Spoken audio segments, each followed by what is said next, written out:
आप जुड़े हुए हैं जीएम एजुकेशन में। चर्चा का विषय है कि एनआईओएस बीपीएससी अभ्यर्थी को कैसे मिलेगा टीआरई 3 और टीआरई 4 में मौका। बात को आगे बढ़ाते हुए चर्चा करता हूं कि जैसे शिक्षा विभाग के विश्वस्त सूत्रों से जानकारी मिल रही है कि टीआरई 3 में 70,000 के आसपास और टीआरई 4 में 1 लाख की वैकेंसी निकलने वाली है।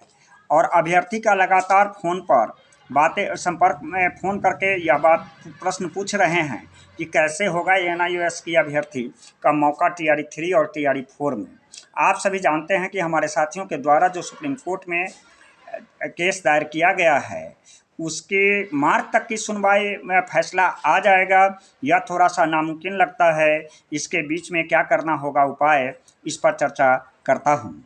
आप जो एनआईओएस अभ्यर्थी है पहले तो कैसे शामिल होगा इसकी चर्चा करता हूं कि सुप्रीम कोर्ट में जो केस दायर हो रहा है उस डायरी नंबर के आधार पर हम लोग हाई कोर्ट में एक एसएलपी दायर करें, जिसमें हम लोग मांग करें कि सर हमारा मामला केस में लंबित है सुप्रीम कोर्ट में, उसकी फैसला आने तक हम लोगों को इस परीक्षा में शामिल किया जाए और जो फैसला आएगा वह अभ्यर्थी को मान्य होगा।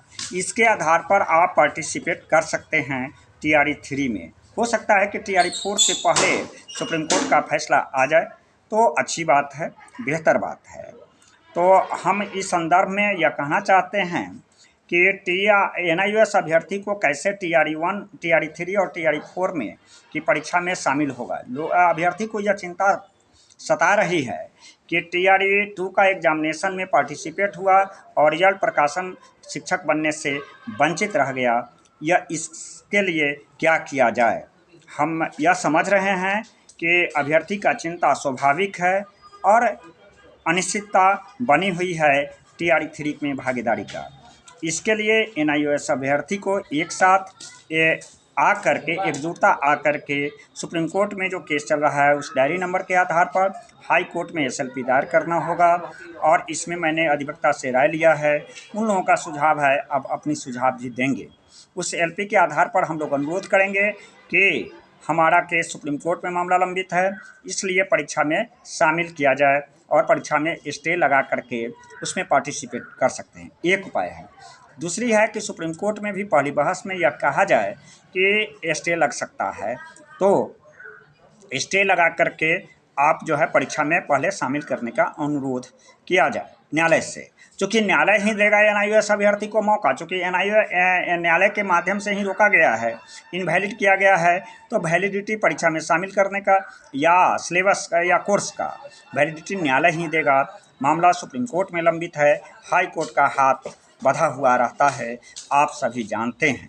इसके लिए क्या करना चाहिए, आप उचित सुझाव कमेंट के माध्यम से देंगे। बात को आगे बढ़ाता हूं कि एनआईओएस अभ्यर्थी नहीं, बीएड अभ्यर्थी भी हैं, रेगुलर अभ्यर्थी भी हैं जिनका अधिकतम एज हो चुका है। आप जानते हैं कि टीआरई 1 में शिक्षक नियमावली के मुताबिक सामान्य प्रशासन एज से 10 वर्षों का अतिरिक्त छूट दिया गया था, जिसमें टीआरई 2 और टीआरई 3 में एज रिलैक्सेशन सरकार नहीं देने जा रही है।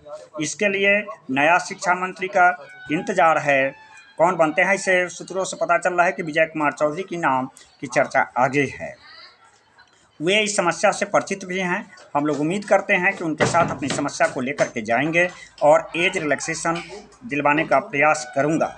लेकिन एज रिलैक्सेशन के लिए भी न्यायालय में न्यायालय का ही दरवाज़ा खटखटाना पड़ेगा। और उसके साथ एज रिलैक्सेशन के मुद्दा पर हो, एनआईओएस अभ्यर्थी को क्या करना चाहिए या बीएड अभ्यर्थी को क्या करना चाहिए, रेगुलर अभ्यर्थी को क्या करना चाहिए, एज रिलैक्सेशन और एनआईओएस अभ्यर्थी को टीआरई 3 और टीआरई 4 में शामिल करने के लिए आप अपना सुझाव इस चैनल के माध्यम से कमेंट के माध्यम से देंगे। बने रहिए जीएम एजुकेशन में। धन्यवाद। मेरा संपर्क सूत्र है 93 048 57 942, त्रिपुरारी झा।